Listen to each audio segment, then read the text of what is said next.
Lately, I've noticed a decline in my health. It's been a struggle supporting my mother-in-law through her health issues. Our family made the decision to temporarily move into her house, which marked the beginning of days filled with constant demands from my mother-in-law and brother-in-law. One day, while my husband was driving, a call came in from my mother-in-law on his cell phone. Due to poor signal, we put the call on speaker mode. Is she still alive? My mother-in-law's voice sounded weak. She's stubborn, isn't she? If I wasn't there, she might have been seriously injured or worse, my husband muttered, unaware that the call was on speaker mode. Their conversation took an alarming turn, revealing the sinister plan. Their deceitful intentions were exposed, and they were to face social penalties for their actions. My name is Wendy, and I live happily with my husband Tony and our beloved daughter Vicky. Vicky recently started kindergarten, and seeing her joy every day brings a smile to my face. Then one day, my husband received a call from my mother-in-law, Barbara. My health's been declining recently, she said weakly. Barbara had suffered a stroke in the past, leaving her with slight paralysis in her limbs. Although her symptoms weren't severe, she expressed her pain and concerns about her age and health. Barbara suggested that we all live at her place until her health stabilized. This proposition caught me off guard.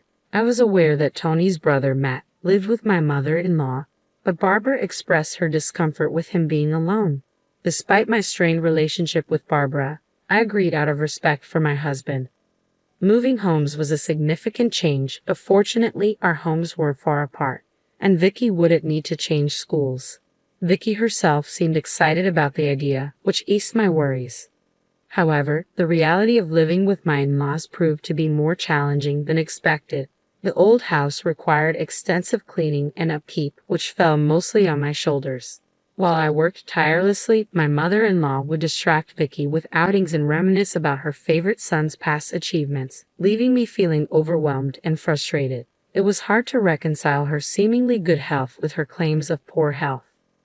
I regarded my mother-in-law with suspicion, sensing an air of insincerity about her. Abruptly, she started coughing, as if startled, intensifying my skepticism. But enough about her. Let's shift focus. My brother-in-law was another headache altogether. Despite the tales I'd heard, Matt turned out to be a joyless bachelor, overly reliant on his parents. His behavior was akin to that of a petulant child, despite being in his 40s. Wendy, I'm hungry. Where's my lunch? Or Wendy, why didn't you wake me up? I miss my favorite show. I found myself catering to his whims. Even my daughter, Vicky, pitched in around the house. His entitled attitude grated on my nerves. I'm not your wife or your mother, I silently screamed, particularly unnerved by his habit of calling me Wendy darling. Emotionally and physically drained by these two individuals, my life became a constant struggle. Yet, one evening during a family gathering, while fetching a fan to improve ventilation, I encountered an unexpected intrusion. Wendy, my brother-in-law's voice startled me from behind. With a smug grin, he uttered something utterly appalling. Why would you leave boring Tony and start anew with me? Stunned disbelief gripped me as he leered lasciviously. Perhaps fueled by alcohol, his words were disgustingly crude. Brother-in-law, you're clearly too intoxicated. That's not amusing, I retorted, attempting to dismiss his advance. Yet he persisted, threatening to reveal a fabricated secret to Tony. In a bid to escape his advances, I tried to leave, but he forcibly grabbed my arm. Enough was enough. Stop it. Just stop. I managed, startled and disgusted by his audacity. As I pulled my arm away from my brother-in-law, Matt, in a sudden movement, he lost his footing and stumbled down the stairs. His descent ended abruptly as he collided with the wall, emitting a groan upon impact. Hearing the commotion, Tony and other relatives rushed over to investigate. What's happening here? Tony inquired, concern evident in his voice. Oh, Matt just slipped, someone explained, pointing to the bump forming on the back of his head. As his mother fretted over him, other family members intervened to calm her down, guiding Matt to another room for first aid. Amidst the chaos, my altercation with Matt faded into the background. I debated whether to divulge his inappropriate advances to Tony, but ultimately chose silence, not wanting to cause unnecessary distress. With that decision weighing on my mind, I headed towards the living room, where everyone had gathered. In the hallway, I noticed Vicky, her expression etched with concern. I'm sorry if I startled you, honey. Let's get you back to bed. Okay, I reassured her, noting the subtle unease in her demeanor. Though something seemed amiss, it was late, and I opted not to probe further, guiding Vicky back to her room. Life continued to pose challenges with my mother-in-law and Matt each passing day. Forced to endure my mother-in-law's mundane chatter and tend to my brother-in-law's immature demands, I often felt the urge to escape. However, Matt refrained from making any further advances after my firm rejection, which offered a semblance of relief as I carried on with life at my in-laws. Then, on an unexpected day, another incident disrupted the routine. While having lunch with my mother-in-law, I suddenly felt dizzy after tasting some tomato soup. Almost instantly, intense nausea and breathing difficulties followed, a familiar sensation signaling anaphylactic shock, a severe reaction to peanuts. With my brother-in-law present, we promptly dialed for an ambulance, though his panicked demeanor hinted at his struggle to recall the emergency number. Eventually, he managed to place the call, and I was swiftly rushed to the hospital. Grateful for his assistance, Tony emotionally thanked his brother, acknowledging his pivotal role in saving my life. Taken aback by the unexpected praise, my brother-in-law modestly downplayed his actions, though his demeanor hinted at a newfound sense of usefulness, even in his own eyes. Despite my gratitude towards him, lingering questions gnawed at me during my hospital stay. Why had I suffered an allergic reaction? As I remained under observation for the next day, uncertainty loomed over the cause of the incident. Discharged from the hospital without complications, I slid into the car beside Tony, ready to return to my in-laws' house. In the back seat, Vicky's worried voice broke the silence. Are you okay, Mom? I'm fine now, sweetheart. I'm sorry for causing you concern, I reassured her, grateful for her care. I thought my heart was going to stop when I heard you were in the hospital, she confessed, her concern palpable. I was careful with those ingredients, though, I assured her, tilting my head, trying to lighten the mood. However, Tony's ringing phone interrupted our conversation, and he swiftly switched to speakerphone, navigating through the connectivity issues. As my mother-in-law's voice crackled through the speaker, her troubled tone was unmistakable. Seems the call got cut off, she lamented to my brother-in-law, Matt. Their ensuing conversation left us all visibly unsettled. She's still alive. She's really stubborn, isn't she? My mother-in-law remarked callously, prompting Tony to defend me, albeit unheard by her. Their dialogue took a chilling turn, revealing a disturbing lack of empathy. Does it matter? It's just karma for hurting my precious Matt, my mother-in-law callously remarked, her words sending a shiver down my spine. So what are we going to do about Wendy? Matt inquired, his tone unnervingly casual. Yeah, I'll try to win her over again. I think I can make it work this time, he replied, his nonchalant attitude exacerbating my unease. I mean, she probably fell for me again after this incident. After all, I'm her lifesaver, aren't I? Matt's boastful voice filled the room, oblivious to the fact that their conversation was overheard. Meanwhile, Tony and I exchanged speechless glances, taken aback by their unsettling discussion. Later, when we finally arrived at my in-laws' house, it was evident that we were behind schedule. You should manage your time better, Tony. And why didn't you answer the phone? I needed you to pick something up on your way back, my mother-in-law scolded, seemingly oblivious to the tension in the air. Tony and I, however, wore stern expressions, unable to ignore the gravity of what we had just heard.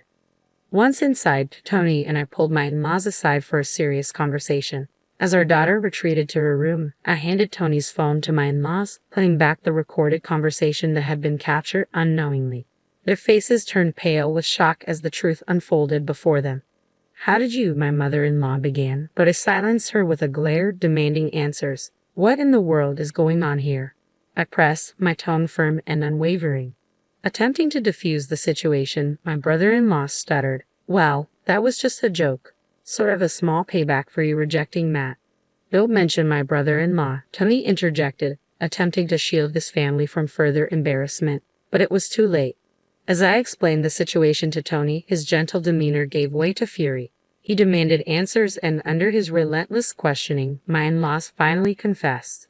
It turned out that my mother-in-law had orchestrated a plan to set me up with Matt, who seemed disturbingly willing to go along with it. Feigning illness, she had lured me to their house with the intention of turning me into her son's fiancé. The absurdity of their scheme chilled me to the bone. Their lack of empathy was astounding, driven by their misguided pity for Matt's single status. Their actions seemed beyond comprehension, almost inhuman. Their selfish scheme had backfired spectacularly, with Matt tumbling down the stairs in a pitiful manner. Recalling the event sent shivers down my spine, especially considering something my brother-in-law had said that lingered in my mind. What secret about me were you using as a threat? With a hesitant glance at my husband, he reluctantly confessed, revealing that it was about the 50 I had tucked away.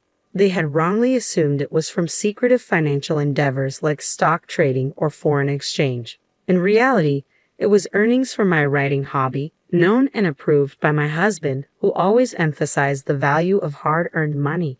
It turned out my brother-in-law had stumbled upon my bank book during a visit and shared his discovery with my mother-in-law, sparking their ill-conceived plot. She, fueled by revenge for my rejection of Matt and his subsequent injury, conspired with him to sabotage my lunch with peanut powder, hoping to retrieve the money later.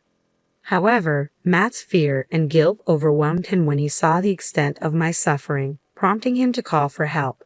Meanwhile, my mother-in-law had been futilely trying to extract the bank account passcode from Vicky, manipulating her with absurd tales about my supposed wrongdoing and threats of police involvement. On that day, the mystery behind Vicky's strange behavior towards me was unraveled. Confronting my mother-in-law, I couldn't fathom the shamelessness of her actions, manipulating her own grandchild and attempting to steal her younger brother's wife. I never imagined you were capable of such foolishness. Tony's voice rang with anger and disbelief, his fists clenched with rage. Matt, seemingly stung by the blow to his pride, shot back, "Don't get cheeky just because you're my younger brother.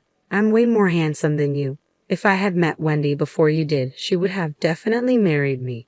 Tony's fury only intensified at Matt's audacity, but I found myself even angrier than my husband. "You've got to be kidding me. Tony is a decent human being, unlike you. There's no way I would marry a deluded jerk like you even if hell froze over." I snapped, my words dripping with disdain. "You middle-aged narcissist, grow up and stop adding darling to my name." As I unleashed a barrage of insults, Matt visibly shrank under my scathing glare.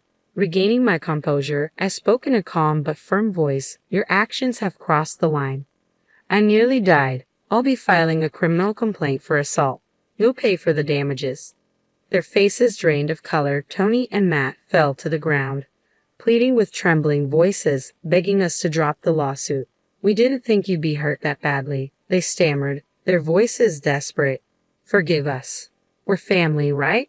As Tony and I exchanged glances, considering their pleas, Vicky entered the room, clearly unsettled by the commotion. My mother-in-law, attempting to deflect attention, forced a smile and ushered Vicky away, saying, "Come on, Vicky, we're a little busy right now. Let's go back to your room." At that moment, the gravity of the situation sunk in even deeper. I called out to my daughter, hoping for some clarity.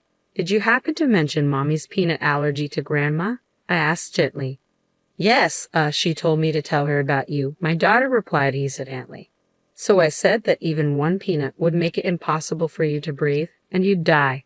As I stroked my daughter's head, I cast a cold glare at the two of them. "There's no room for sympathy here. Accept your social sanctions quietly," I said firmly. Stunned, they fell silent, realizing the consequences of their actions. Later, we hired a lawyer and informally charged my mother and brother-in-law with assault. Though they didn't end up in prison due to it being a family dispute, they had to pay about 13 grand for my medical expenses and compensation. Without any savings to cover this, they were forced to sell their family home for cash. Now homeless, they made an audacious proposal to move in with us. "What kind of nonsense are you spouting?" I retorted, incredulous. "Talk in your sleep if you must." We heard later that they rented a room in a rundown apartment, living a tough life on the wages my brother-in-law earns from his part-time job. Meanwhile, we returned to our own home, breathing a sigh of relief. "I'm sorry for deciding to live together," I admitted, feeling guilty for the ordeal we had endured. "Don't worry about it. It's your seriousness that I like. That's why I married you," Tony reassured me, despite his dejection. Moved by his words, I continued, "You looked brave and cool when you punched Matt. Violence isn't good, though." Tony chuckled sheepishly, holding our daughter close. "That's right," he agreed. "How about we all go out for some fun next week, Vicky? Where do you want to go?" The zoo? Vicky exclaimed with excitement, her laughter filling the room. In that moment, I vowed to continue saving for my daughter's future, cherishing the happiness we have found together.